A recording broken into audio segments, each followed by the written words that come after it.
welcome to Sailing Prima BarcaVela podcast. Prima BarcaVela stands for First Sailboat in Italian. This is a podcast where Jennifer and I are trying to meet as many people as possible who are out sailing and living the lifestyle that we want to live someday. We're trying to meet them and learn as much as we can. Today we have a talk with Chris, Janie, and they have a handsome son, Talon, and their cute little fur baby, Scout. They're on SailingCloud2, and they have a 2023 Lagoon 40 that they picked up at a boat show. We talk all about that, from going from a monohull to a catamaran, and maybe someday back again. Please check us out on Instagram, YouTube, and support us on Patreon if you can, at sailingpb.com or Sailing Prima BarcaVela, and also check out SailingCloud2 on Instagram. I hope you enjoy the chat. Thanks. We got the Bahamas glow going on here. Oh, very nice. So you you got your little stowaway down for the night, huh? Got him down. Tonight was actually a pretty easy one, but we've got a little routine we go through, as I'm sure you're familiar with. Yeah. How old are yours? You said you guys have I've got I got mini me's myself. They're older now, but I remember the routines. It brings back a lot of really wonderful nostalgic memories of putting the boys down and doing the whole routine and the baths and the story time. And yeah, I miss those days, man. You know, everybody says it. Everybody says it. You're gonna hear it. It goes by so fast. Treasure those moments, but it's so true, man. It's crazy how old my boys are now. I mean, they're 19 and 16 now, which is totally insane. Whoa. I can't believe that it has been that fast. That went by like that. I can't even imagine him being like more than a baby. It's so weird. He took his first steps today. Oh, yay! Hi, Janie. Yeah. Hi. Awesome. He just walked today on a boat, not on land yet. So he's got sea legs. He does. Better than any of us, I guess. Yeah. Oh man, I have the best memories of one of my best friends from college came to visit, and it was when my older one, Angelo, took his first steps, and it's just like, you know, imprinted in your mind forever. Those first steps you never forget. It is so special, so beautiful. I love it for you guys. It's so great.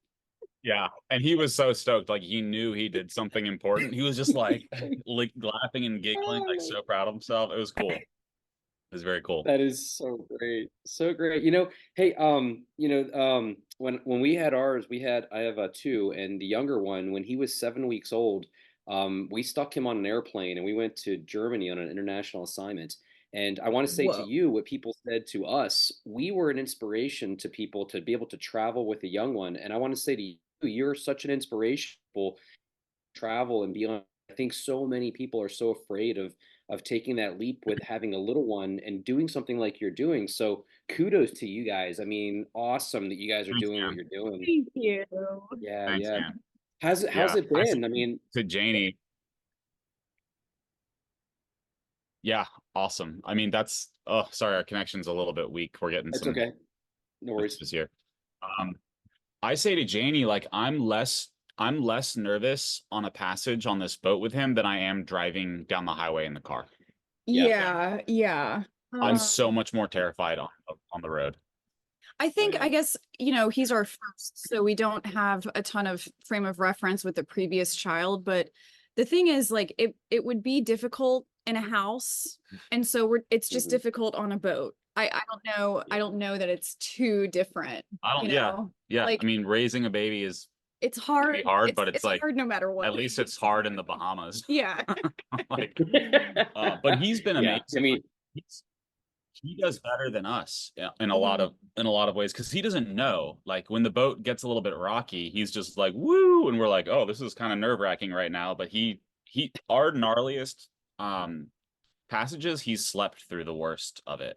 And a lot of cruising parents will say that toddlers and infants sleep through the craziest motion and the noises. But he's in the starboard forward cabin, so when we're bucking and like hobby horsing up and down, he's taking all of it, and he sleeps straight through the whole thing. He'll sleep through the anchor coming up and down, and his cabin's up forward. He's like totally blown us away. Yeah, that is awesome. I mean, we were told to run the vacuum cleaner and make as much noise as possible when they're sleeping, Yeah. actually go through it. And it's great to do that, because the alternative to that is that, like, if you don't do that and then the slightest peep wakes them up, and then their schedule's all a nightmare for everybody, and there's a cry fest that happens. So it's better to be loud all the time. It's so great that you guys are, because the boat is making noise all the time. So, you guys are going to be in good shape with him being able to sleep through anything.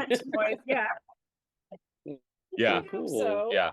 It's been really cool. It's been cool having him along and just getting to see him in these environments and watching him explore. And I mean, he's not going to remember it, but cool for us. But we'll remember it. And I think I'm realizing that that's what matters. Well, here's the thing. My kids don't remember Germany because they were so young when we did our international assignment, but the memories they have are like from pictures and videos that they saw like a few years later.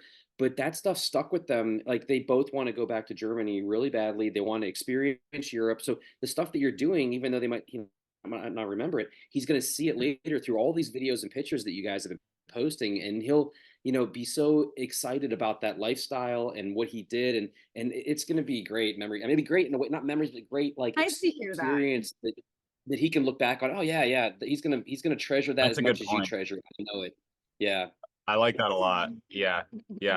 So back to your point of sort of showing other people that this is possible. I always remember before we had a kid, we were both like heavy travelers. Mm-hmm. Some boat friends are walking by. Hey. Oh wait. Bring him in. I know, I thought they were. No, they're actually strangers. No, or wait, no, are they? is, oh, it is them. Yeah, anyways. Nobody's a stranger in the dock. Yeah, no, that's true. We would still travel extensively before we sailed, and I remember clearly, like multiple occasions, there would be older people who would see that we were traveling, living this travel lifestyle, and they would always say the same thing. They'd say, oh, you don't have any kids, right? And I'd be like, no. And they'd be like, well, try traveling, you have kids. And I always remember in my head, I'd be like, you know what? I will try traveling when I have kids. I'm going to show you. And while I was traveling, I would meet other people that were traveling with kids. Yeah, and it's like the coolest. Yeah, I get that it can be a little bit intimidating, probably. But once you're out doing it, it really doesn't feel that crazy. Yeah. The kids have a great experience. I mean, once they get older and you start to like socialize them too. I mean, what a great, like, I just hear nothing but great stories about kids traveling with their parents and living a different kind of lifestyle and the exposure. And then those kids end up being just marvelous people. I mean, honestly, like many of them turn out so great. Yeah. But also, I mean, credit to you guys and what you're doing. I think that you pass a lot of that on to him as well. I mean, being travelers, being adventurers, being, energetic go-getters. I mean, you guys have been busy. I can see that you guys are very busy, and like you've done a lot and accomplished a lot, and you're going to continue to, and that stuff passes on to your children too. So kudos to you guys again. But yeah, Thanks, let's go back to the beginning though. Like, let's go back to the beginning because like we haven't even done like the intro yet. Like, I mean, I think a lot of the listeners would like to hear like who you are, what you're doing, what you're sailing on, how you got to this. So can you go through like a little bit of an intro for the listeners? Gosh, well, how do we start? Well, we met in college. Paraphrase this part though. Yeah, we have a very storied love story. That's a good place to start. We love those stories. Well, Janie, you can give a little bit where you're from, like not. Okay, well, born and raised in Little Rock, Arkansas, landlocked, but we grew up on the water, on lakes, and we had a house in Florida on the Panhandle, and I was born and raised there. We met in college in Savannah, Georgia. We went to Savannah College of Art and Design, and dated in college. Broke up after college. I moved to Montana for almost 8 years. Even more landlocked than Arkansas. Yeah, by far, living a completely different life. And in a nutshell, way fast forward, we got back together, rekindled, and I moved to the Outer Banks of North Carolina, where Chris is from and has lived his whole life. And that is where sailing came to fruition for both of us at the same time. And that was about 6 years ago. Yes. Well, sailing had been a dream of mine even when we knew each other in college. True, yeah. But I had never sailed. It was just the dream because the story really starts with my dad, who was Bermudian, and he was a sailor in Bermuda like his whole life. He built a 28-foot Venus ketch. Wow. And when he met my mom, the two of them sailed from Bermuda down through the West Indies on the boat that he built there in Bermuda. Wow. And I would always see these pictures of them, and this is like the 1980s. This is before it was the cool, trendy thing to do, like hop on a sailboat and go. Like I can't imagine doing it when they did it. So this is the late 70s or early 80s. Those were the original rock stars. It was the mid OGs. Oh yeah. Yeah. Oh yeah. This was like just after, like people were still using celestial navigation. Like I remember my dad bought a sextant and then didn't end up using it because sat navs just came out, so he didn't need the sextant. So he never learned how to use that sextant that we had. But now we have it. Yeah. Yeah, now we got it. So, so I would see these photos of them sailing and hear these stories, and I was like, that just sounds so amazing. But when we moved to the States from Bermuda, he had sold the boat, and sailing just sort of wasn't a part of our lives. So I actually never learned growing up. It was just sort of a part of my history. It was the dream. When we were in college, I think I talked about it. Like, this is what I want to do someday. Yeah. That's interesting that you went to Savannah and that never came up. Like, let's go out on a sail or something, or like that. Gosh, yeah, no, just so busy with art school. Yeah, it was such a different. But you did talk about it, but that was never a part of that was never. We were just no, and there was never even at that point. There was still not even anything to like grab onto. It really started. Our sailing life started when my dad again ended up buying a 1974 Bowman 36, originally designed as a ketch. Actually, technically, I think it's a yawl originally. And he removed the mizzen, converted it into a sloop. This is in Bermuda again after he moved back to Bermuda. And then he was fixing it up in Bermuda, and then basically just got too old to like continue this refit on this old boat. Beautiful, classic blue water cruiser.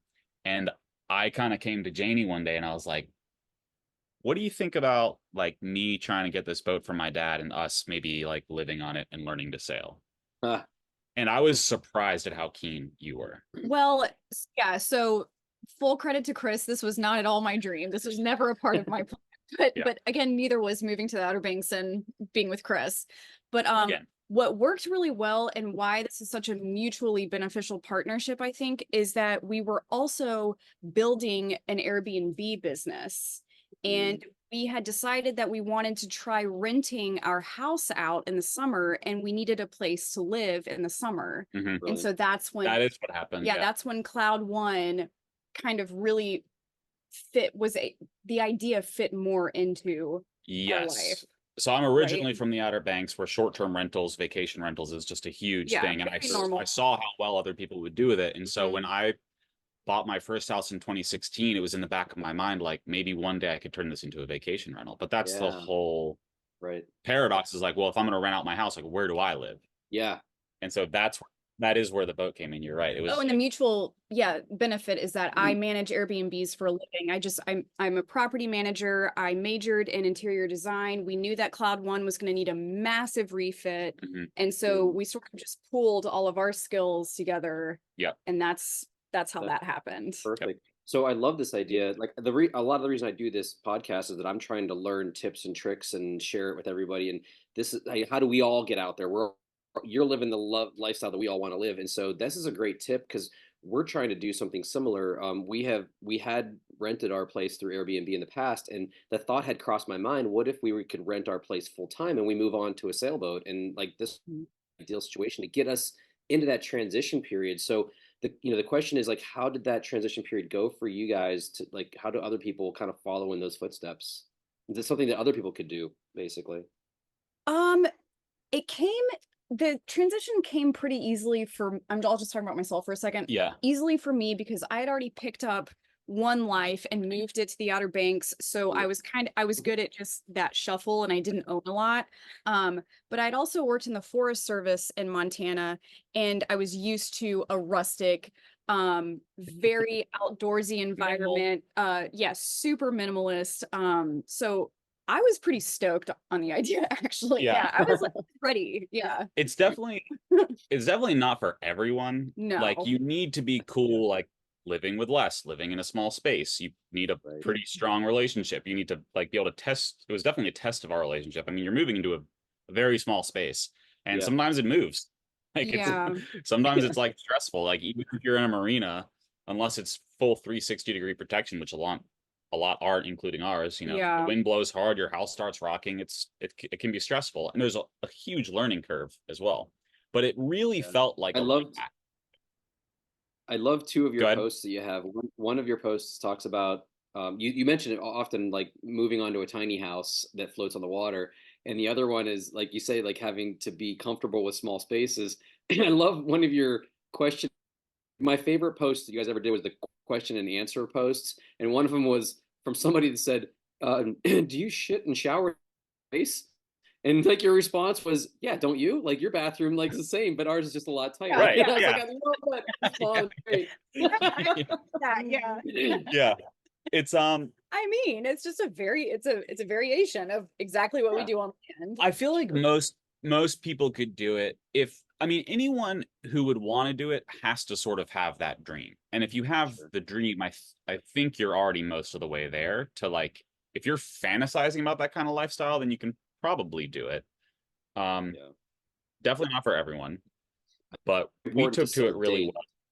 Yeah, very important to set a date and then work towards that date of departure. Yeah, I think that the way that we inched into it by having the boat in our hometown and moving aboard, but not immediately cruising. That's a good point that gave us the ability to adapt to live aboard life while still being in a familiar environment that's not changing abruptly. So that's a good point. Yeah, I would definitely advise doing it that way if you can. Living aboard really just gets you used to the boat and the space, and huge game changer. Yeah, we would just take it out when we could, learn the basics, learn how to sail. Take it slow. But it really, as far as like the. Oh, sorry. Go ahead. Finish your thought. What's up? Oh, I was just gonna go back to the concept of like living on a boat, renting out a house. That was again something I remembered from when I would just air travel and backpack. I would meet people slightly older than us. Usually they would have families, but they were still traveling, and I would always ask them like, how are you doing this? Like, how are you affording this? Because I always thought it was just like a young person's thing to do, like when you're in your early 20s to go backpacking around the world. And I found a very common theme was like, oh, we own a property and we just have either long-term or short-term, and that would be funding their travels. And I was just like, dang, that seems like a really good deal. We love talking about how we finance all of this. We're happy to get into that at some point. I know it was on your list. So let's play that eventually. Before we get there, just for those listening, I know it's really always an interesting topic for people to understand what your boat is that you're on. So when you first transitioned on, you were on Cloud 1, and what type of boat was that? That was a monohull, but what was the type, make, and model, and all those stats? So that was the 1974 Bowman 36. Oh, it was your dad's boat. That was not the one that he built. This is the one that he bought after he sold the boat that he built. Gotcha. That eventually got crashed into a reef by a storm. Oh, no. After he had owned it.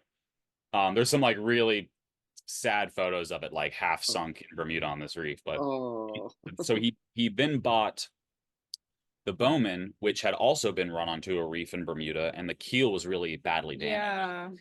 And so he had the boat hauled out, and he repaired the keel himself and began fixing it up.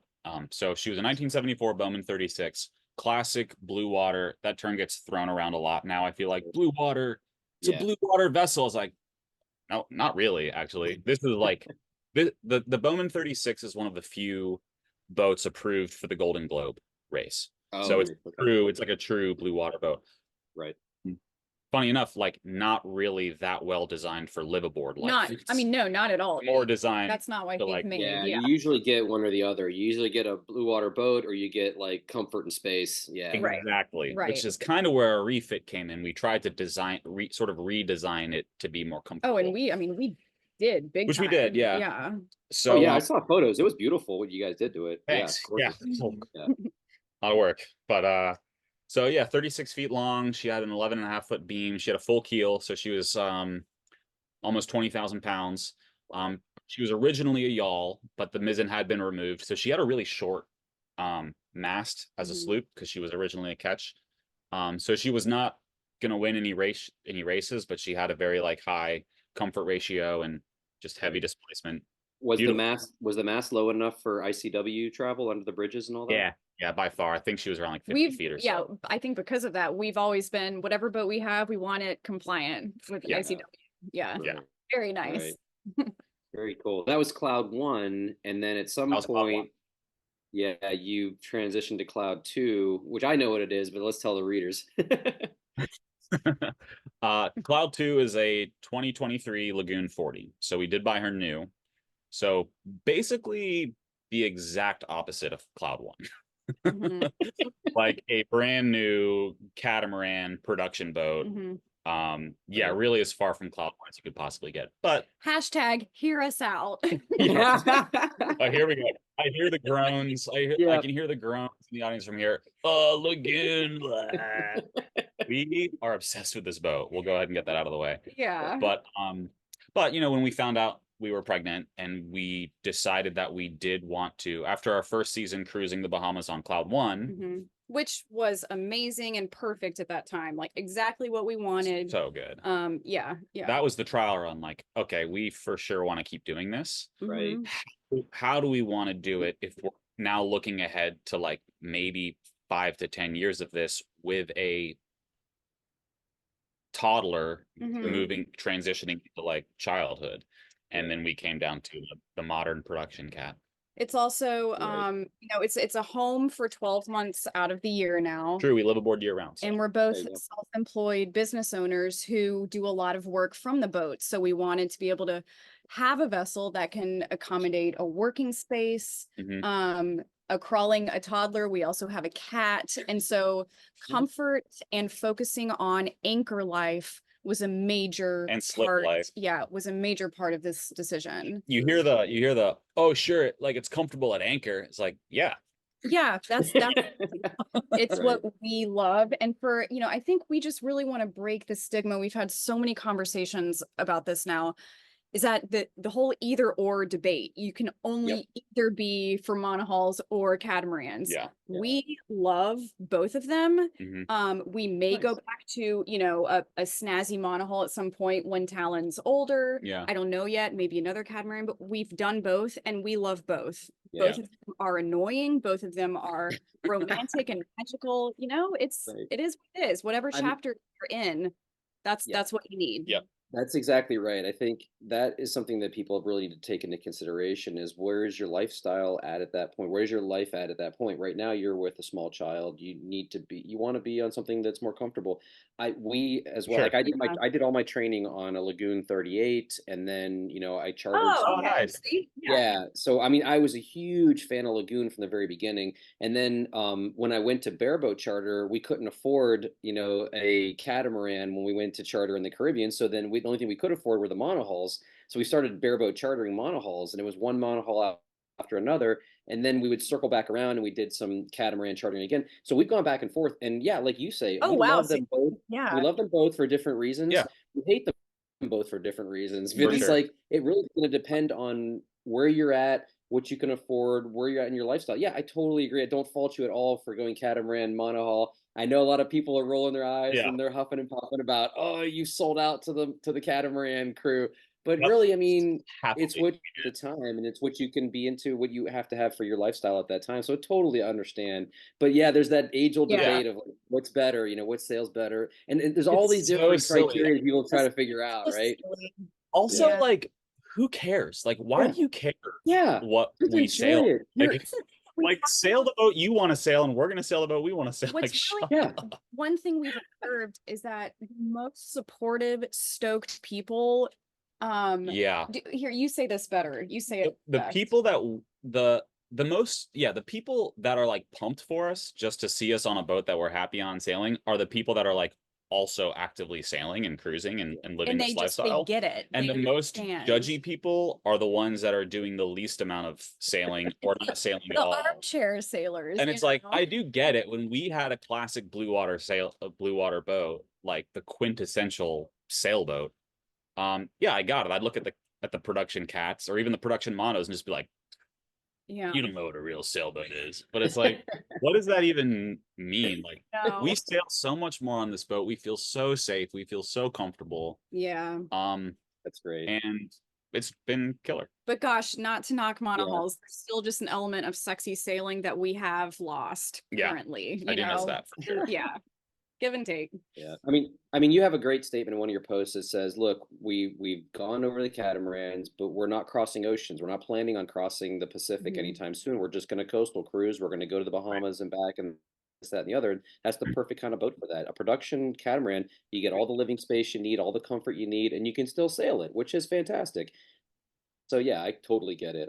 That's fantastic what you're doing. So let's go back to the transition and the job stuff. Like that's something that everybody's always curious about, and all of us that are really trying to make this transition happen or try to find some way to transition in.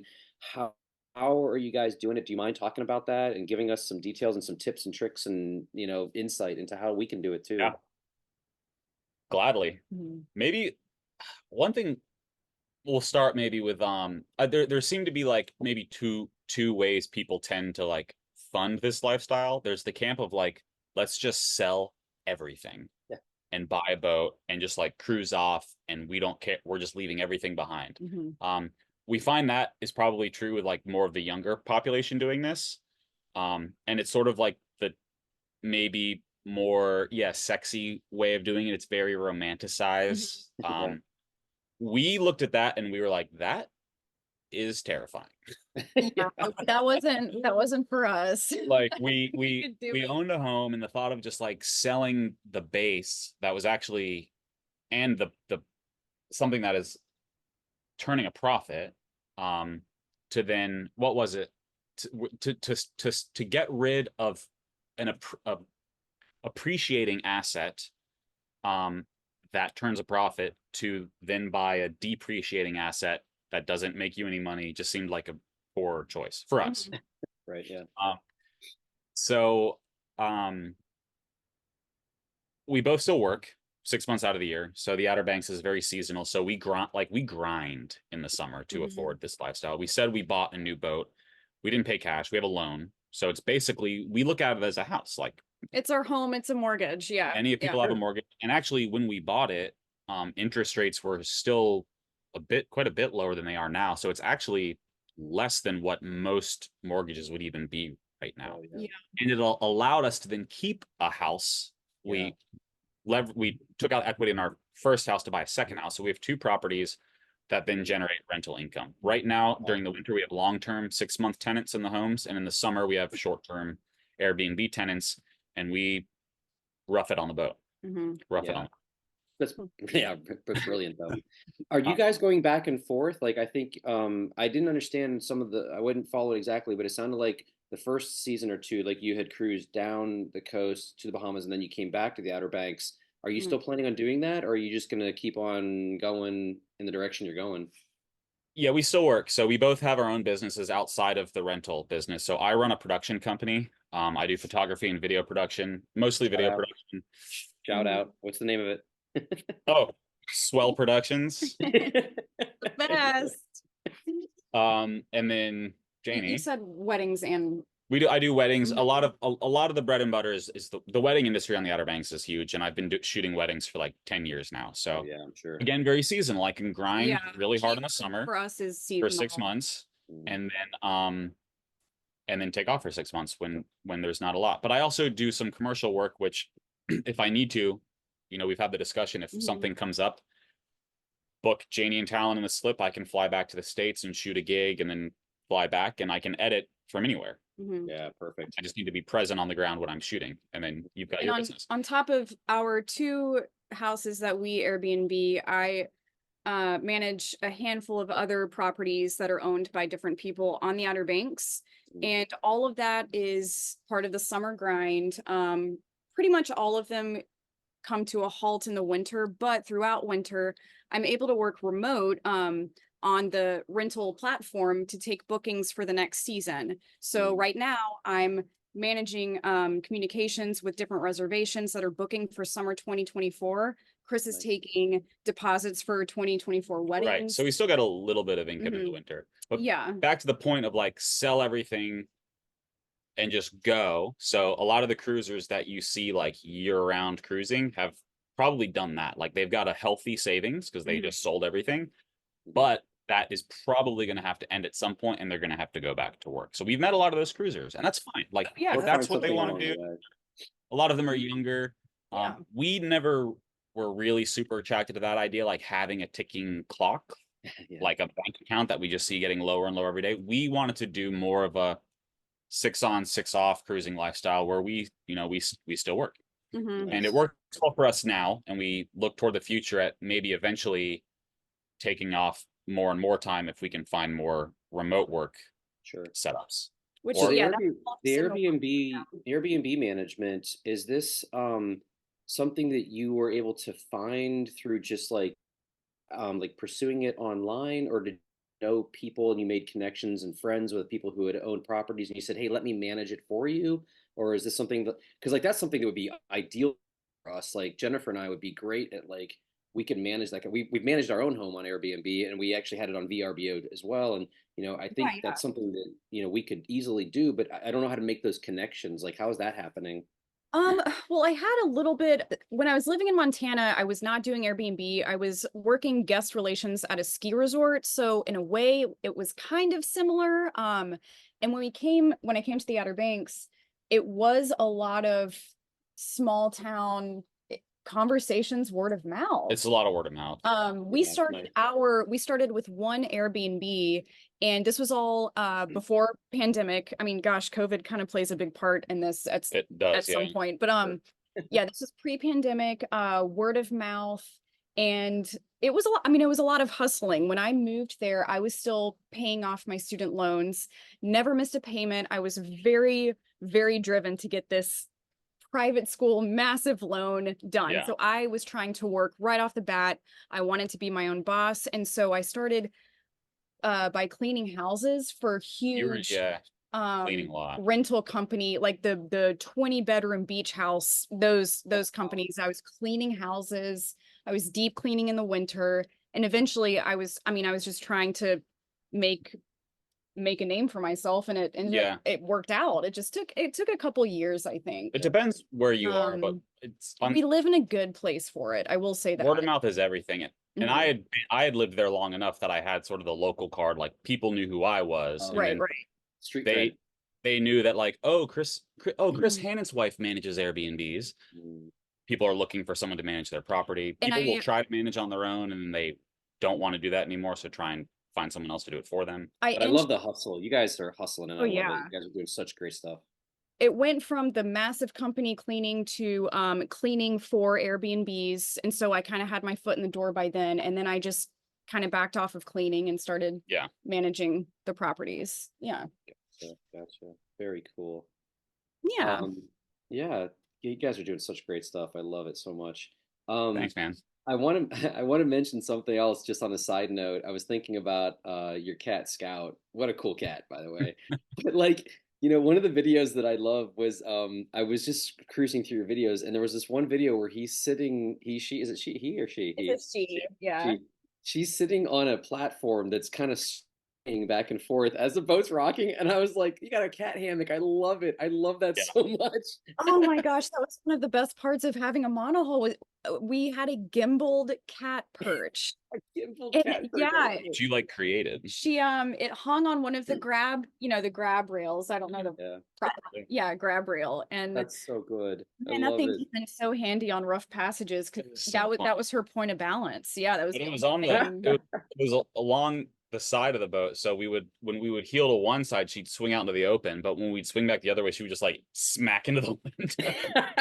she would just tolerate it. She would just lay there, like swing out.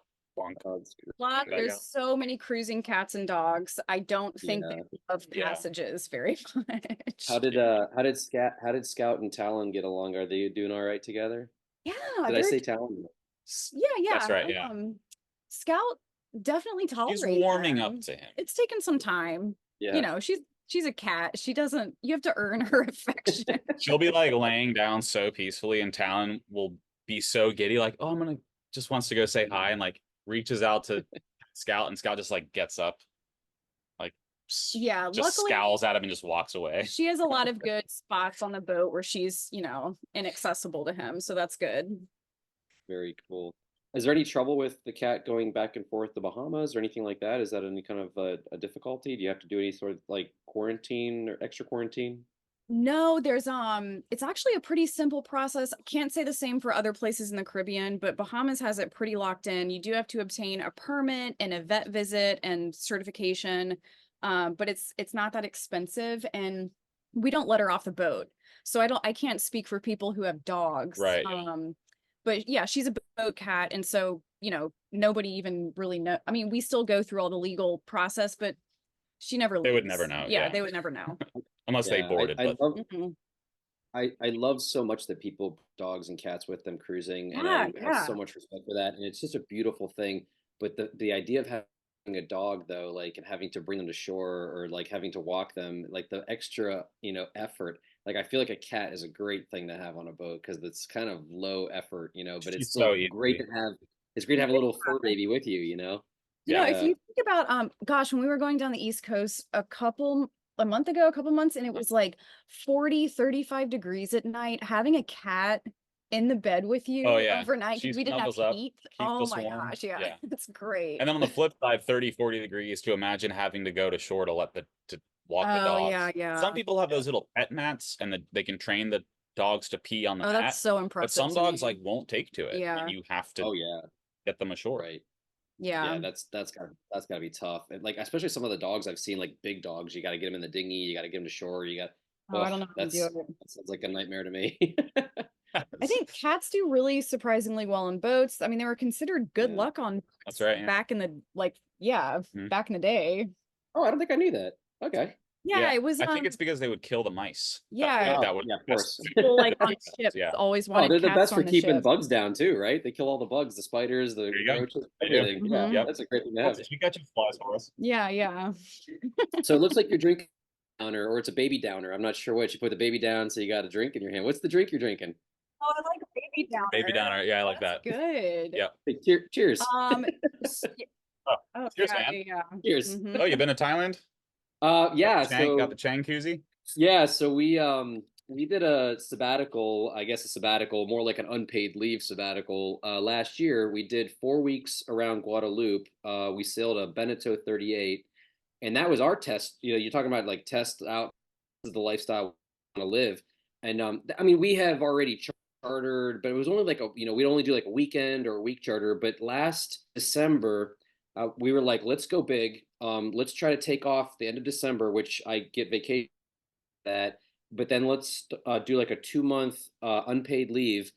I tried to get my boys to come with me for the weeks in December. One of them got so sick he couldn't come, but the other one came, and we did 2 weeks with him. Then we did 2 weeks without him around Guadeloupe, and then we went to Thailand. It's a long story.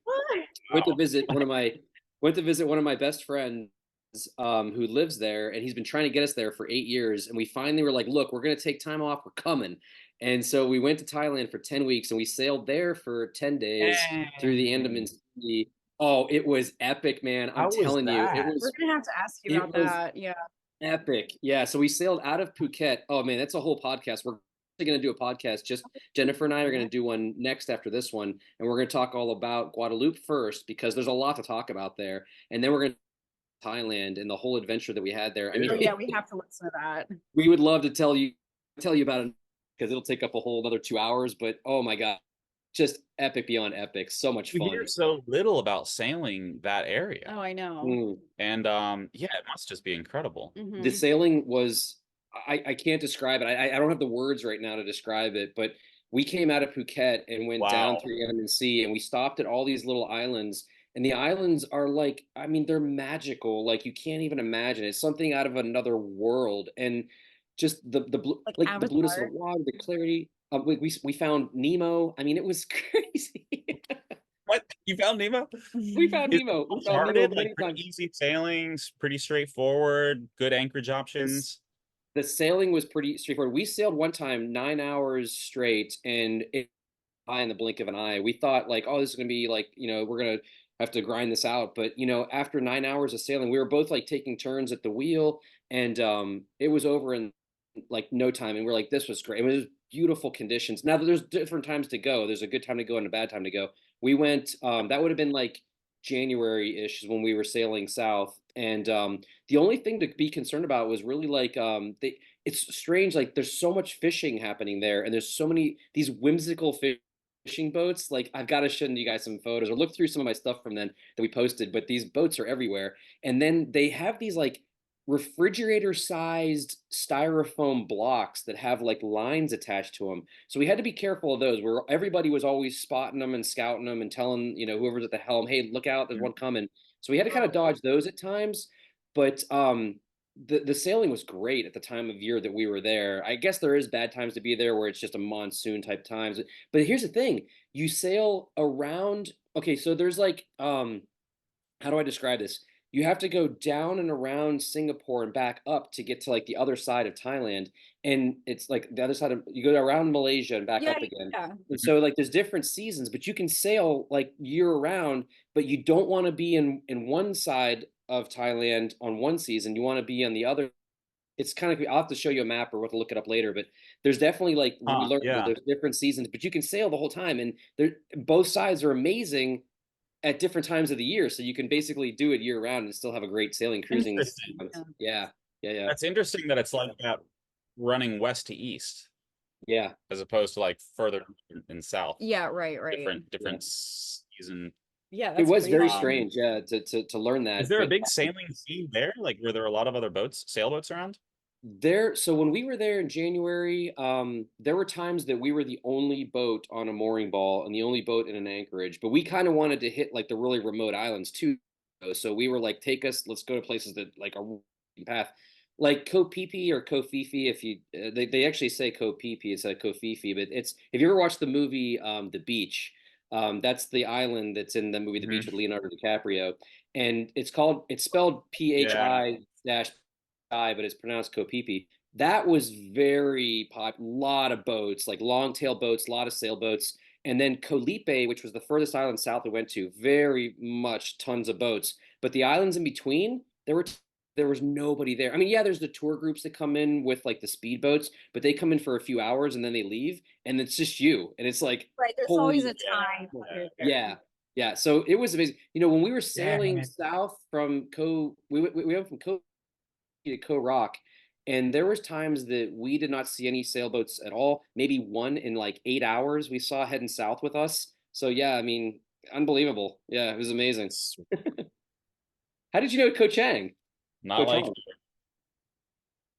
I backpacked. I did a big Southeast Asia tour backpacking, like fresh out of college with a buddy, and we spent like a month in Thailand. Yeah, I've been to Koh Phi Phi, but just on land. Well, we were one of those tour boats buzzing around. Yeah. We're gonna have to talk all about Thailand. I can't wait to talk to you about that in the future. But we spent a lot of time, like we did our backpacking version of that, and we went up to Chiang Mai, Chiang Rai, Chiang Dao. We went to the Golden Triangle. We went down to Ranong. We went out to Koh Phayan. I've told Janie how much I love northern Thailand. Yeah, you got to get there. We're dying to go back. I mean, I think for us in the future, it's kind of going to depend on where we find our boat. Like we want to do like another year or two of sailing, if we can, and keep going if we can. But I was talking to some sailors today, and they were like, "Where do you want to go?" And we're like, "Well, it depends on really where we get our boat, but we hope that someday we can get back to Thailand and do that again too, because it was just so epic and magical." Yeah, for sure. That's keep us in the loop. Cool. Yeah, I can't imagine sailing. Oh, sailing! Yeah, it was great. It was great. Well, we'll got to talk all about that another time. It's such a long story. So what? Oh, I never got to what your drink was. You have a sundowner or a baby downer you're drinking. Right. Well, okay. Chris got for Christmas, we're not really big gift people, but he did get me a proper cocktail mixing set to have on the boat. And a cocktail recipe book. Yeah. So I made us little margaritas tonight. Out of context, that sounds like I got her that just so she could make me cocktails. But Janie doesn't do beer. She developed like a wine allergy, so she can really only do like mixed drinks. Yeah. So and there was only one that tequila. Yeah, so I rum. got her like this recipe book so she could figure out some cool mixed drinks. It was actually super thoughtful. Yeah. For you. I do take advantage sometimes. So yeah. Tonight we've got some Mars. I put mezcal in mine. But So speaking of recipes, do you guys have a preferred what's your favorite kind of like boat recipes to make? What do you make underway? What do you make at anchor? Do you want to go first? What's your boat food go-to? What's your comfort food on the boat? Oh yeah. We each have a go-to. Well, we do a lot of fishing. We troll a lot when we're on longer passages, and I'm a pretty heavy spear fisherman. So we usually have fish on the boat, and I mean, there's a billion and one ways to prepare fish, but one way I really like to do it is if I catch sort of a more sushi grade fish, something with a nice, like clean white meat. I like to do a sashimi where I'll slice it up pretty thin, and then I'll mix it up in a bowl with some soy sauce and some sesame oil, and then I'll lay it out on a plate, either just raw or sometimes on some like water crackers or something, with a little slice of pickled ginger and some sesame seeds. Oh, it is so good. You're killing me right now. That sounds amazing.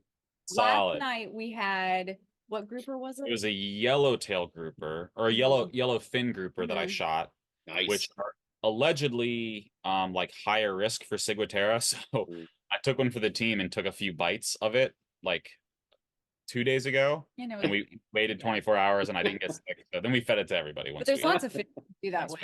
Yeah. So yeah, we prepared it with that, and then lately I've been getting more into like marinating my fish, which I never really would do. I would be snobby about it, be like, I want to taste my fish, like I don't want to taste the marinade. But now I'm like super into like rubbing some like paprika and oil and things on the fish, which has been great. And we finally got a grill, so I've been grilling the fish and not just putting it in the pan. Nice. Then you go with yours. We're heavy carb lovers on the boat, so we love having bread, but that's just super hard to come by when you leave the States. And so I found this amazing no-knead homemade bread recipe. And it's it's with the rapid rise yeast packets.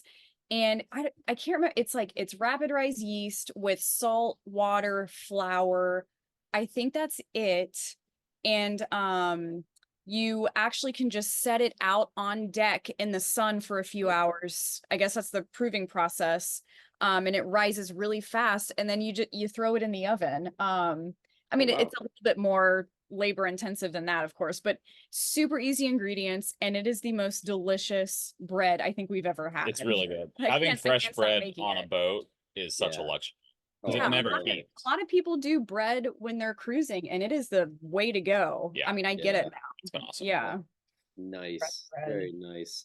So spearfishing, do you use like is there like in the Bahamas you have to use a what's called a sling? How do you pole spear? Yeah. Pole spear. Well, in the Bahamas you can't use a spear gun. So you can use a pole spear or Hawaiian sling. A lot of people use those interchangeably, but they're actually a little bit different. There's pole spears and there's Hawaiian slings.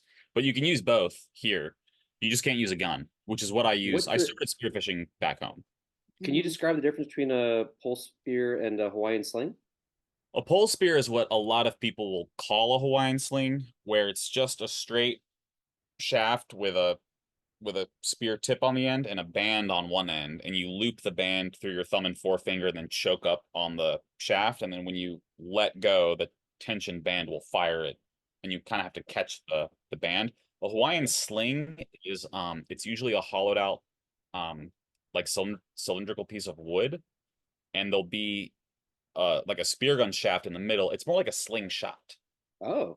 It's like a hollowed out piece of wood with a band on one end, and you slide a shaft through the hole in the wood. I'm probably describing this really poorly. And then you kind of like pull it back. By the way. So it takes two hands. You kind of like hold it and then shoot the shaft out of the wood. I'm describing this so bad. They're if you understand what I'm saying. He uses a pole spear. But here in the Bahamas, you can use one or the other. No guns. I use a pole spear.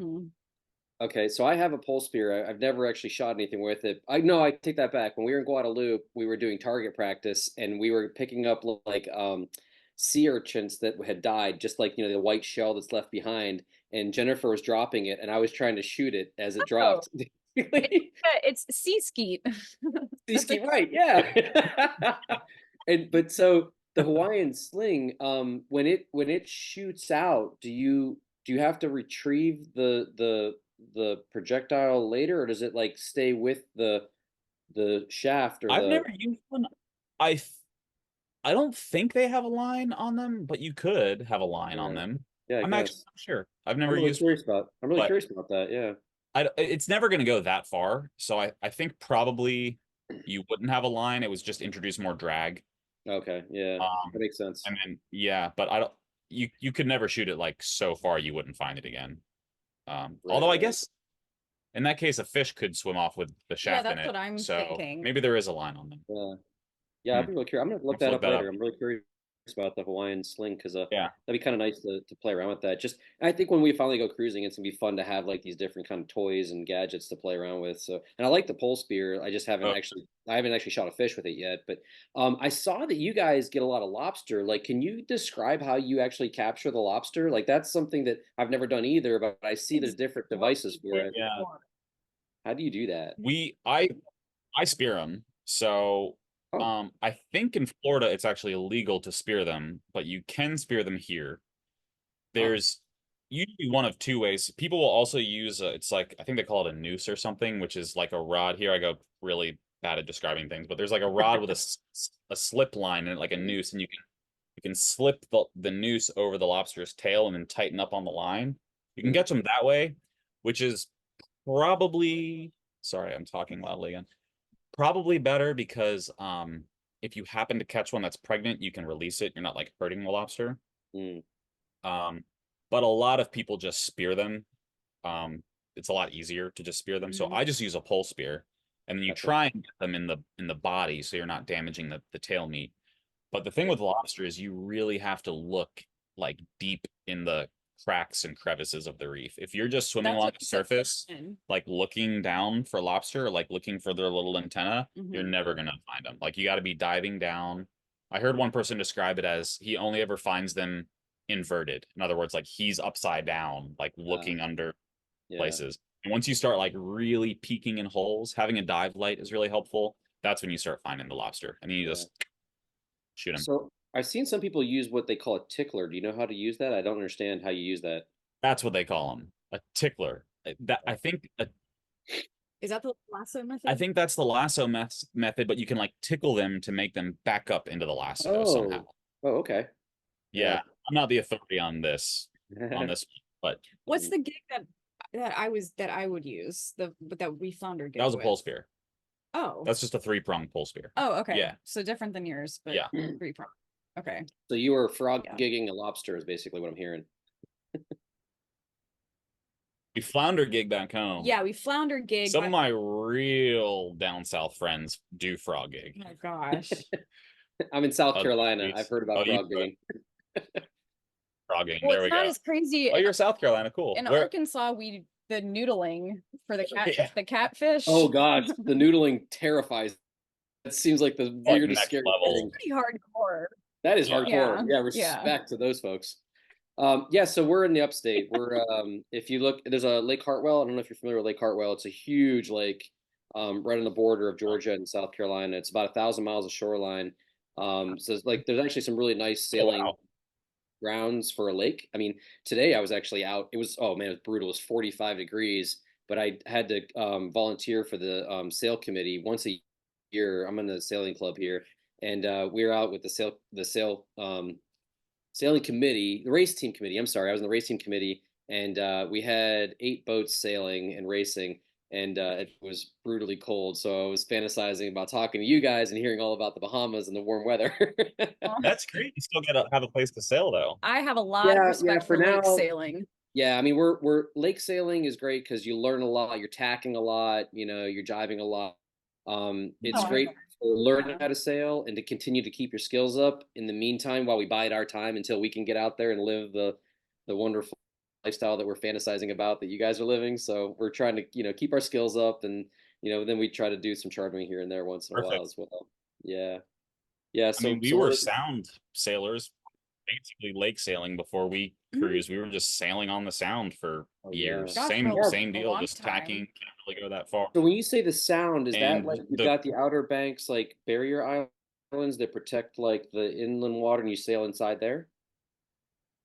Correct. Yep, How was exactly. that? There is an inlet where we live, but it's a terrible inlet. Like you couldn't pay me to try and take a sailboat through that inlet. And in fact, a few of the sailboats that have tried to last minute alter course and go in the inlet, if they get in trouble, they inevitably run aground. Yeah. It's no. very shifty, heavy current, very shallow, poorly maintained inlet. Oh wow. Organ inlet. I guess Stay away from Organ Inlet. Yeah, I mean, on that note, that's why we have to have an ICW compliant boat. Right. Yeah, we actually have no choice to get into Manio, where we keep the boat. We can either go out of the Chesapeake Bay, which doesn't make sense for us because it's further north, or Beaufort Inlet is the next like viable inlet for us. I saw that you had were in Beaufort, one of your posts, but then I think you also went to Beaufort, South Carolina. Is that right? On your way south? Yeah. Love Beaufort, North Carolina, Beaufort, South Carolina. Yeah. Beaufort, South Carolina is always going to be one of our stops. We love it there. Oh, really? Okay, so we stopped in there on a vacation. We were heading south, and we stopped in there for a day, and we just happened to hit it during I think it's called Waterfest. What an amazing festival they have there. There were so many boats like coming and going, and there's a whole like festival that happens. And I think it was around, I want to say it was July timeframe, maybe. It was so cool. I love Beaufort, and we were only there for like a day, but I was like, we got to get back here. It looks. Oh man, that'd be really cool to see. When was it? July? I want to say it was in July. Yeah, the Waterfest in July, and I mean it was pretty epic because on land they, music and booths and vendors, but then just offshore there was like this like crazy flotilla of like thousands of boats. I got to say thousands of boats, literally. It was insane. It looked amazing. There were sailboats and power boats, and everybody just looked like they were having an amazing time. Got to get there for that. Sounds awesome. Now, did you guys ever stop? Did you guys ever stop in Charleston on your way down, or did you go? You always like blow past Charleston? Haven't. Past Charleston. Yeah, on the way. We haven't stopped there. So we stop at in Beaufort and Savannah, which are both pretty out of the way if you're just like trying to shoot down the East Coast. Yeah, and I think because we love those two stops, we bypass Charleston. Gotcha. Yeah. Yeah. Charleston is where I did my training. Yeah, I did my training through the Charleston Sailing School there. Shout out to those folks, Will and Lynn. They run the Charleston Sailing School. They are absolutely amazing. I did all my bareboat chartering training, the ASA 103, 104. I did there, and then we'll charter their boats because they have actually a charter fleet there, and they have I think like 7 or 8 really wonderful boats from catamarans to monohulls, and they are like just fantastic as far as support. Like our routine is like we'll come out of the Charleston, go out through the jetty, then go down the coast, and we'll tuck into like Edisto, and then we'll do the ice back to the Charleston Marina.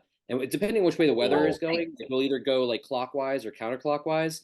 And we love going out of there, and so that's like our fantasy is to hopefully maybe do what you guys did, like move onto a boat. Maybe we can onto a boat in Charleston somewhere and kind of transition our way style.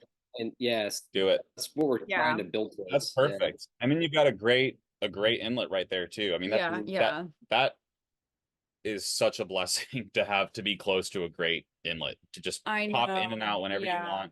Big open harbor right there. Oh, that's tough for us. Yeah. You know Elliott Cut then. Yeah, right. I love Elliott Cut. We had one of our scariest experiences ever on a sailboat in Elliott. Right there. Of all the sailing we did, it was at the very end, happened just in a little slice of the ICW. Was like one of the gnarliest experiences we had. Oh no. We were coming back up the coast on the ICW because a really like the nor'easter of the winter was pressing down. I think it was one of the named winter storms. We knew this thing was coming, and we were making our way up the Stono River. Is that it? Are you guys still there? Oh, you froze. Can you hear us? Uh-oh. Crap. Gosh, it's lasted so long. We still have our connection. We'll have to edit this part out. I don't know how that works. What's going on?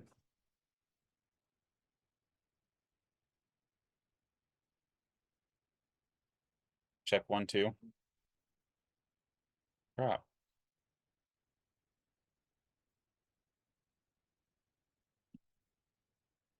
Started.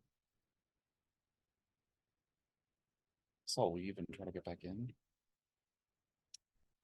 If you're doing a podcast, Oh, he's gone. You are the host now. That's weird. I wonder if it was his connection.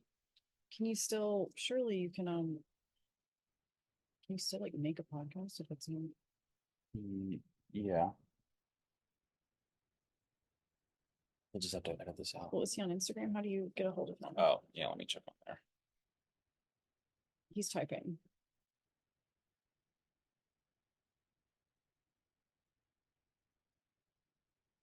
Our connection's working fine, so I don't know.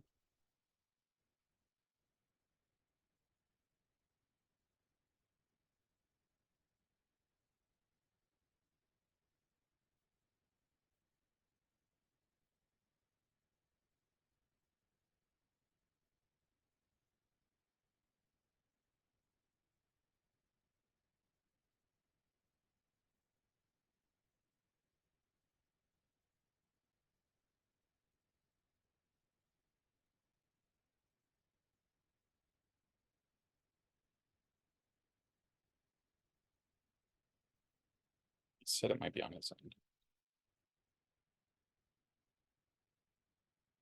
She's so nice. Yeah, he's It's awesome. like crazy how much he knows about our page and our stuff. I know, it's really cool.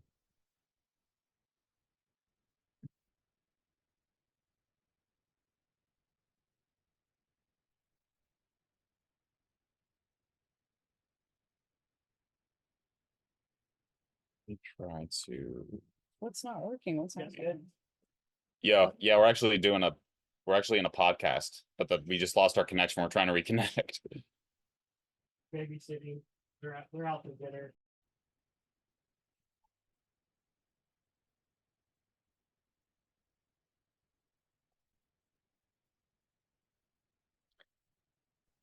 Are we back? Are we back? Holy moly. Oh. All right, hold on. Jamie started folding some laundry. Yeah, no problem.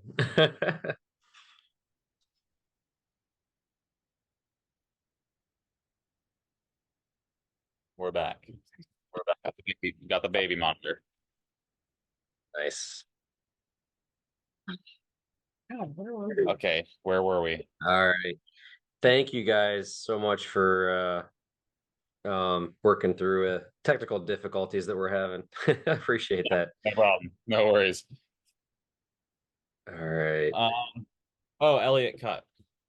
We're going to talk about Elliott our cut. harrowing tale. Yes, please. Sorry. We were working our way back north after our first season in the Bahamas on Cloud 1. And a really bad nor'easter was coming. I think it was like one of the named winter storms, which they only do for like the really gnarly ones. And we were heading toward Charleston, and for whatever reason, in my mind, I thought that like we had already kind of gotten through the worst of it. We had overnighted in a really protected anchorage, and I thought that it was going to be like sort of getting calmer as we got toward Charleston Harbor. I don't know how I misread this forecast, but spoiler alert, like I fully misread the forecast.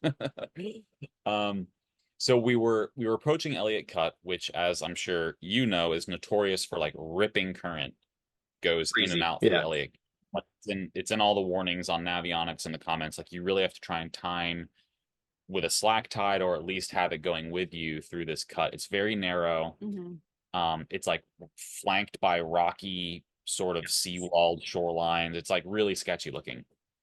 And so that was fine. Like we had timed it right. So we made our way into Elliott Cut, but the wind was so strong from behind us that the entrance to Elliott Cut was just like a washing machine. Like we kind of like rocketed through it. Once we were in Elliott Cut, there was no turning around to get back out of Elliott Cut, because that was directly into the wind, super steep, like complete wind against current situation. So at this point it was like, all right, no turning back, which we weren't planning on turning back. You know, we're making our way north. But I'm like, at this point, I'm like, man, it's like still cranking. Like the wind I thought would have abated a little bit by now, and we need to cross Charleston Harbor, which is quite an open body of water, which you would preferably not do when the wind is still blowing a gale. So I'm like trying to keep my cool, like, okay, this is not what I thought it was going to be at this point. We already just passed like a couple viable anchorages on the other side of Elliott Cut, which now we can't get back to because Elliott Cut is a nightmare. So I'm like, well, let's just go let's just make our way through Elliott Cut, which is very protected. So like we're fine in Elliott Cut.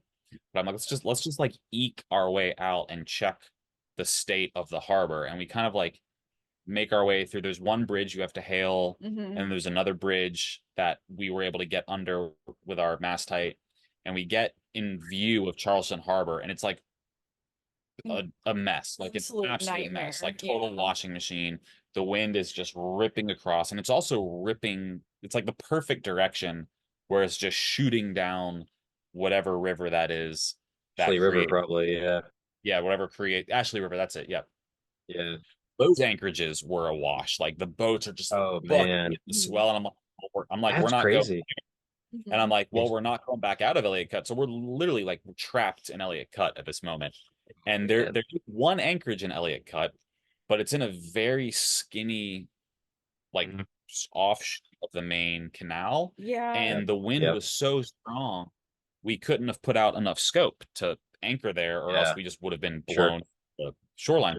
Like I'm literally in that moment, I'm like, I don't know what to do. So we're just like looking at Navionics, and meanwhile, it was literally a gale, and the only place we could be was inside Elliott Cut, but there's nowhere to anchor. So in my head, I was like, we're just gonna like pace back and forth in Elliott Cut until this out. Like I don't know where else to go. We're trapped in here. And then Janie was kind of poring over the chart while I was just like sort of eyeballing areas where maybe we could drop a hook. And you found a place. You were like, what about here? And I'm like looking at Navionics, and there's like a little bit of a bulge in the canal where but it's like 18 feet of water. So I hadn't really considered it. I just thought it was going to be too deep. But I was looking at it and the way we were going to swing, and I was like, I think we'll be okay. So we just went into this little area. I put out all 125 feet of our chain. I put out like another 100 feet of rope road. And we were in the channel. We had so much scope. We anchored right outside of the channel. At that point, we may have been swinging into it, but there was like no traffic. Yeah, we also knew no one was coming through there. But we were so close to the marsh edge too, like the way we were swinging. And our anchor dragged once and then reset, and then it like dragged again and reset, and we're like holding our breath at this moment. We like fully trusted our tackle. We had a solid we had a 55-pound mantis. It's oversized for our boat, but we knew that if it was dragged, it's pretty serious, but it would reset. If it had dragged much more, we would have just been washed up onto the marsh. And so we were just like holding our breath, and it set on that last one. And then it was a long few hours of just like watching the anchor alarm and making sure we weren't dragging and listening to the wind. The boat's like heeling over. We had no canvas up, obviously, but the boat's like heeling over in the gusts in this channel. Heeling at anchor. Yeah. Isn't that nuts? Yeah. We worked really quickly. We did well, but I think afterward, I remember I just went down below and just like buried my head in the V berth. I just had to disconnect. But it was pretty silly. Like one of the gnarliest moments of our whole trip was like on a protected waterway of the ICW. Seriously. We'll show you exactly where we anchored. I think we saved a clip of it. It was wild. Please send me that. I'd love to share that with some of our local friends. But you were like anchored in the pluff mud.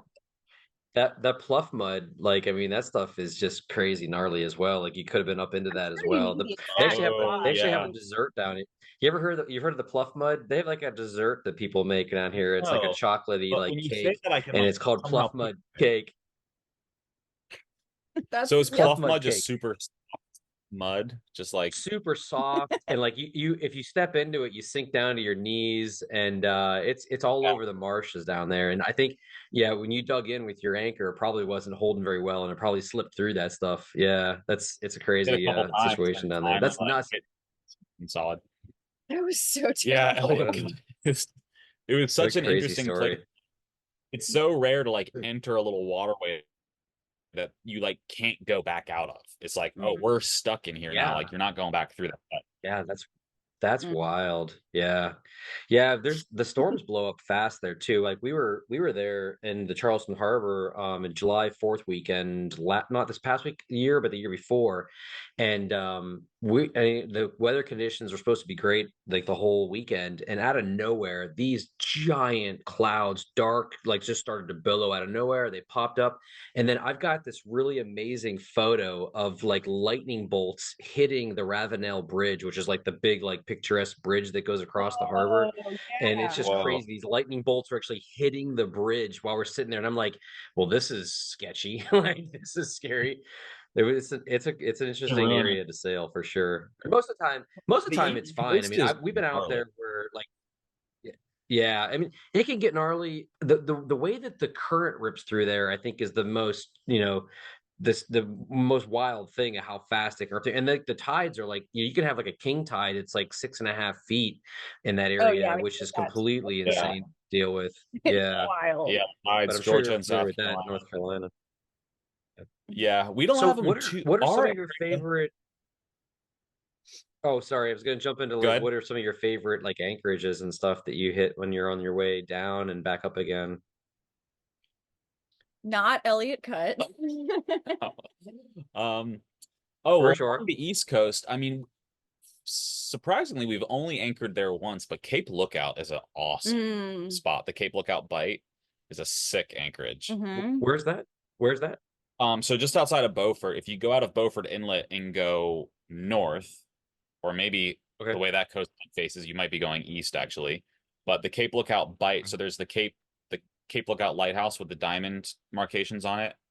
And you just anchor behind the cape there, and it's pretty much 360-degree protection. You have Shackleford Banks right there, which is a beautiful stretch of secluded, undeveloped beach with wild horses on it. And then you've got the Cape Lookout National Park right there. Yeah, it's a sick area. And Beaufort's right there too. Yeah. Where else do we like to anchor along the East Coast? We love Oriental. Oriental, North Carolina. Oh yeah, I've heard good things. Yeah. Oriental's so cool. I think we should give some credit to a lot of people bypass all of Georgia. If you're going down or up the East Coast, going offshore of Georgia is probably advised. But we've said earlier we love going to Savannah. Yeah. Savannah is not directly on the ICW, but Thunderbolt Marina. It's not an anchorage, but if anyone finds themselves in that area, if you want to go to Savannah, recommend Thunderbolt Marina. Yeah. So like slightly off topic. There are anchorages there. Oh yeah, there but are. We like the marina because it's just easy to get to shore and get an Uber into Savannah. We have such a cool area. Like we mentioned, we met in Savannah, so that's a stop for us. Yeah. Oh, and Anchorage is the Beaufort Anchorage. Beaufort Anchorage, right downtown. We love that. Easy, quick dinghy ride to town. We stay in the St. Augustine. Get a mooring ball at St. Augustine. We love that as a stop. We do a lot of big hops off. Yeah. St. Augustine's cool. Yeah, East Coast, we really try and do big jumps offshore and then just like anchor for a night. And then our crossing point from Florida has been No Name. We love No Name Harbor. Yep. That's just a great spot in Key Biscayne. Really good place to stage for a crossing to the Bahamas. Oh, great tip. Thank you for that. Appreciate that. So where about are you guys right now? Like, I don't know if you want to give the exact location, but where about are you? Oh, we're in Chub Key Marina in the Berry Islands in the Bahamas. Okay. So cool. this is what are some of your favorites? Oh, say again. I was gonna say, what are some of your favorites through the Bahamas? I know Berry Islands is one of your favorites for sure, but what are some of your other favorites along through the Bahamas? Anchorages. Yeah, where would you advise? In the Berry Islands, Hoffman Key. Yeah. Hoffman's Key is cool. It's a blue hole there. But it's a blue hole sort of in the middle of the island. So you hike, it's not a long hike, but you hike up and you can sort of cliff jump off into this blue hole. And it's just a beautiful anchorage. Key is gorgeous. There's really good spearfishing there. There's really good reef a little bit north around Soldier Key, which is awesome spearfishing. Our favorite anchorage in all of the Bahamas that we've been to is called Schooner Key, which is off of Cape Eleuthera, and there's all these little sandbanks. You can see it on Google Earth, just these crazy shallow sandbars off of Cape Eleuthera. Very bottom of Eleuthera, yeah. And it's mostly just shallow sand that's dry at low tide, but there's like 2 or 3 little islands that have formed with like actual vegetation and trees, and they're called the Schooner Keys, and they're sort of out of the bay. And it's not well charted, so you kind of have to visually navigate your way through. When we went in Cloud 1, she was a deeper draft boat. She drew 5.5. And we made sure the sun was high. High sun. And I took the drone up. Used the drone to sort of like see where the deep waters Brilliant. are. You just follow the deep water around, and it worked too. Really sick secluded island. We just had a whole island to ourselves. Yeah, we were the only ones there, besides the 2 ospreys that live on the island. That sounds magical. I love it. What side note? It's a charted side note. Yeah. As a side note, I did want to ask you that you have some great drone footage. You mind me asking, what is the drone that you're flying? Right now, I'm using the Mavic Air 2S. So it's one of their smaller ones. It's not their Pro model. It's not the Mavic, but it's smaller and lighter. And it's been serving us very well. So, I mean, DJI is kind of the go-to, any of the DJI drones, but the Air models and the Mavic models are the best. Yeah, I've got a Mavic Air, I think Mavic Air is what I've got. And I really have some great footage from that, but I'm not using it enough, and I have not the expertise that you have. It looks like you are taking some amazing photos. I love your drone footage. Really good Hard stuff. to get bad aerial photo in the Bahamas. It's like so beautiful fun, from the air to get that perspective, and the colors, water, and everything is awesome. Cool. Just I don't want to take up too much of your time. I've already taken so much, and I really appreciate it. What are a couple of It's been really fun. I really enjoy this. What are some boat gadgets? Like, what kind of like toys do you have on the boat, or like kitchen gadgets, or just boat gadgets, or like essential like boat gadgets that like you're like, we can't do without this. We love these devices. I feel like you're gonna be good at answering this one.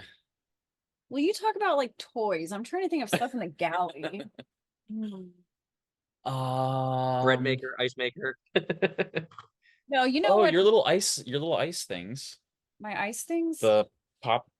What do you even call them? Silicone. Oh yeah. Well, on the silicone anything. So silicone, like cube trays for freezing food to store, and for just like big cocktail ice cubes. And then we got there's other cruisers. I don't know if you know Ajax. Where is Ajax on Instagram? They're these really popular. Shout out Ajax. Yeah, popular sailors. She taught or she told us about this ice. It's an ice tray, but it's enclosed. So if you have a funky freezer on a boat, like a drop down or something, you fill the tray with water and it can't spill. So you can just like toss it in whatever strange makeup of a freezer you have on board. So that's been great. But the cool thing about that is the way you like fill it. Yeah. And it's like an accordion style almost. So once the cubes freeze, you pop it open and you can just dump all the cubes out. Yeah, we're talking way too much about an ice cube tray. Like that's ice on a boat. I love it. Cubes are huge. Oh no. Boat, yeah. Yeah, no, Jennifer's like #1 request. She's like, we have to have an ice maker or some way to get ice, because like she's like can't do it without ice. I'm like, all right. Oh, that's the good to know. The water maker. We finally have a water maker. Oh gosh, yeah, the Rain Man water maker. Good. That's just like total game changer. Mhm. USB chargeable thing. So like these lamps are pretty cool gadget. Yeah. So like this isn't drawing. Well, we're plugged in right now, but like this won't draw off our battery bank. It's just wireless USB lamps. Yeah. Like wireless USB everything, speakers. Cool. There is one thing I do have to ask you about. There was a post you had that talked about a do-it-yourself autopilot. What was that? You did like your own like install on Cloud 1. I just installed the autopilot myself on Cloud 1. So it was a Raymarine autopilot. I did the full on install. A lot of credit on a boat that was never designed to have an autopilot. Yeah. They didn't have them in 1964. Yeah. Or not electronic ones at least. And so I just done the full installation myself, which was incredible. Probably the most major thing I did on that boat. That and the AC. Oh, cool. Very cool. Yeah. Yeah. No, it was not. I did not. You did your own. I did not invent an autopilot. I was wondering because you got the wind vane and then you got the electronic autopilot. So I was like, did he invent something new? Like, what did he do? That'd be so cool. No, I did not have the brain for that. But did you install your own AC? Did you say? The air conditioner on Cloud One, I did that install too. Yeah, that refit was just so intensive, and like so many of the parts were so expensive that we just couldn't afford to like hire the labor to install everything. So, yeah, impressive. Yeah, so, good job. Yeah, very thanks. cool. That was a proud moment. The air conditioner and the autopilot were proud DIY. Which one do you feel more proud of? Probably autopilot. Yeah, that autopilot just changed everything. Yeah. I could feel your energy. Like when you wrote the post, it was like big bold letters, like it worked. I could tell that you were very such a cool feeling to hit that button for the first time. And also after hand steering for years. Yeah, we had a long just slavishly at the helm. And then to finally like go to like push a button and like walk away. It was like, holy crap. One part of our story that I do love is that we did start with just a bare shell, a really nice fiberglass hull of a shell. Yeah. But we learned as we went and we installed everything and we made everything. And, where we are now, this is awesome. This is, we've paid our dues. We learned on something very simple. It's weird to go from a boat where I built everything, so I like knew the ins and outs of everything on that boat, to come to a prefab boat and sort of have to like reverse engineer how to figure out how everything works. Like I'm still learning this boat. It's a different relationship. Yeah. Very cool. I really appreciate you guys. I think we should probably have gone really long, and you guys are probably tired. You had a long day. You put the kid down. Oh, it's okay. You're probably ready to go. Enjoy it. We'll do it again. Yeah, I really appreciate it. Thank you so much. I want to say thank you, not just for me, but for all the folks that we drive back and forth to work for an hour every day, sitting in traffic, losing our minds, and we listen to stuff like this, and you inspire us. And thank you so much for taking the time to talk with us. It's just awesome. One last thing, one last shout out to your company. What is the company where we can do wedding venue photos? All Productions, swellfilms.com. Awesome. All your video needs. Perfect. And then where can people find you? You have an Instagram that's SailingCloud 1 or 2. And then do you have a website? SailingCloud2.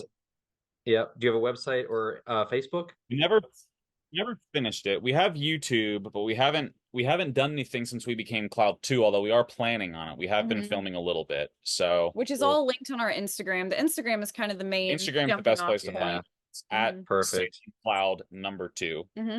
Okay. Perfect. We're gonna send people there.